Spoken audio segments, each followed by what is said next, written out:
Hello la famille, hello, c'est le frère Sylvain de l'église Ridi. Nous sommes sur Parole Impossible, une émission que je crois que Dieu nous fera énormément du bien. J'ai quelques portions d'écriture à nous partager. Let's go.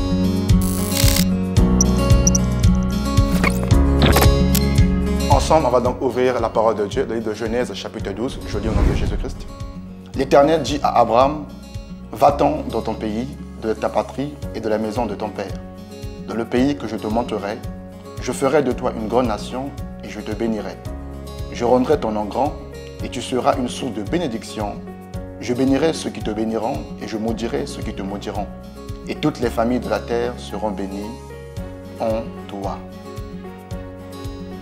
On lira encore ensemble une autre portion d'écriture. Genèse, le chapitre 17. Il est écrit, lorsque Abraham fut âgé de 99 ans, l'Éternel apparut à Abraham et lui dit, je suis le Dieu Tout-Puissant. Marche devant moi, marche devant ma face et sois intègre. 2. J'établirai mon alliance entre moi et toi et je multiplierai à l'extrême. Abraham tomba sur face et Dieu lui parla en disant, voici mon alliance que je fais avec toi. Tu deviendras père d'une multitude de nations. On ne t'appellera plus Abraham, mais ton nom sera Abraham, car je te rends père d'une multitude. On finira avec le verset 21 de Genèse, toujours. Il est écrit, l'Éternel se souvint de ce qu'il avait dit à Sarah. Et l'Éternel accomplit pour Sarah ce qu'il avait promis. Sarah devint enceinte et elle enfanta un fils à Abraham, dans sa vieillesse, au temps fixé dont Dieu lui avait parlé. J'aimerais beaucoup que l'on souligne cela, au temps fixé dont Dieu lui avait parlé. Alors gloire à Dieu pour ceux qui ont lu avec moi. La Bible nous parle donc d'un homme qui est Abraham, un homme qui a âgé en âge, ainsi que sa femme qui est Sarah.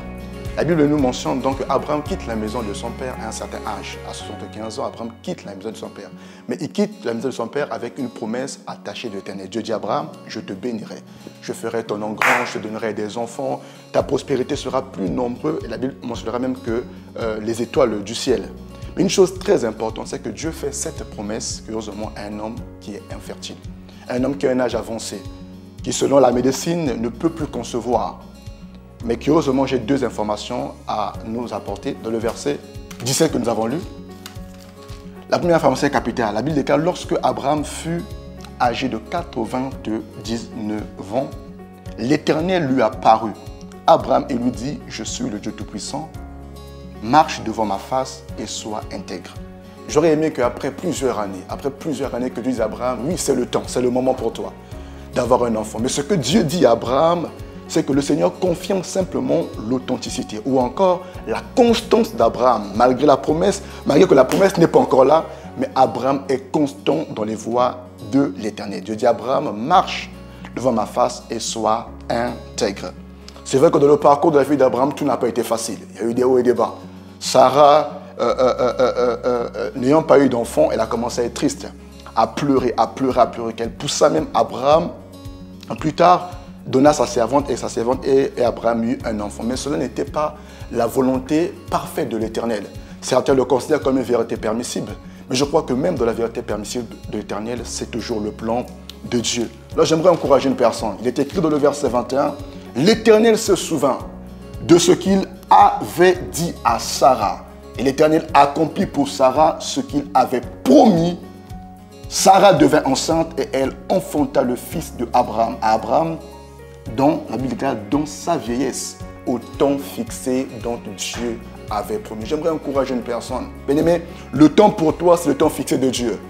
La Bible nous mentionne une chose très importante, elle était vieille. J'aimerais croire avec toi que ta infertilité ne prime pas devant la promesse de l'Éternel. J'aimerais le dire autrement, que la promesse de Dieu est plus haut que toute infertilité. Tu me donnes un amen au nom de Jésus-Christ de Nazareth. Et la deuxième vérité, c'est que la stérilité des hommes est une fertilité dans la promesse de Dieu. Il est très important que tu le notes. Ton infertilité, ton incapacité ne peut pas être supérieure à la promesse que Dieu t'a donnée. Alors j'aimerais encourager une personne ce soir à y croire. Oui, tu dois y croire. Rien n'est impossible à l'Éternel ton Dieu. Il est possible que tu sois dans la détresse, il est possible que tu sois de l'angoisse, il est possible même que tu parles des temps infertiles. Mais j'aimerais dire que le même Dieu qui a donné à Sarah un enfant, le Dieu d'Abraham, t'accordera aussi un enfant, t'accordera aussi un Isaac. il faut que tu y croies et que Dieu te bénisse au nom de Jésus. Alors j'aimerais prier avec toi. Pendant quelques instants, tu vas fermer tes yeux, je vais prier.